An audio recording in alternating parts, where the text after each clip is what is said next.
олардың ағзасындағы зат алмасудың бір қалыпты болуы үшін балалар, неге кешігіп келесің, кір отыр. Бір қалыпты болуы үшін аз мөлшерде өте қажетті биологиялық активті органикалық қоспалар. Балалар, дәрумендер әсіресе жеміс жидектерде өте көп болады. Мамаларың сендерге жеміс жеңдер деп айтады ма? Иә, білесіңдер, иә? Қараңдар, менің алдымда тұрған жеміс жидектер өте дәруменге бай. Мына менің қолымдағы жеміс жидек не деп атаймыз жемісті? Алма деп атаймыз. Дәрумендер қазіргі кезде балалар дәріханаларда да сатылады, иә? Дәрумен көп жеген адам ауырмайды. Дәрумен туралы балалар әзірге осы. Қазір келесі сабақта дәруменді жалғастырамыз, иә? Бәріміз қазір ақырын асханаға барып келейік. Жүгірмейміз балалар. Тез асханаға барып келейік.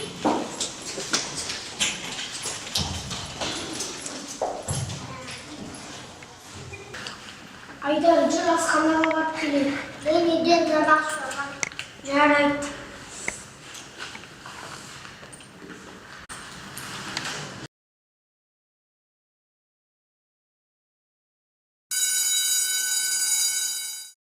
Жеміс жидектерді өзіңізге байланысты бояймыз, иә? Апа, менің ақшам жоғалып қалды.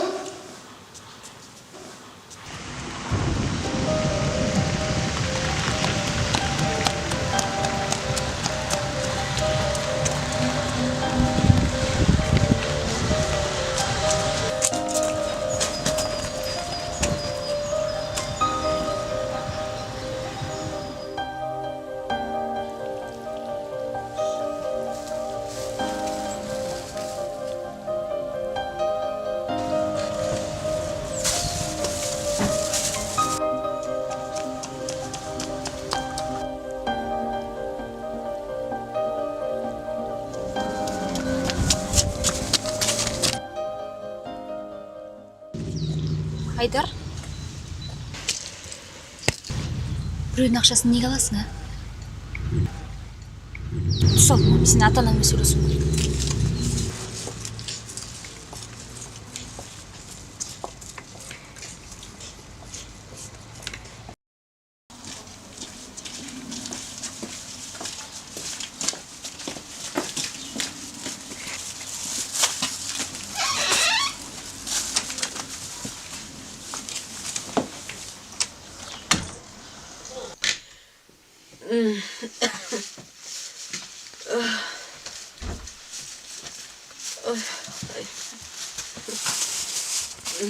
Ой.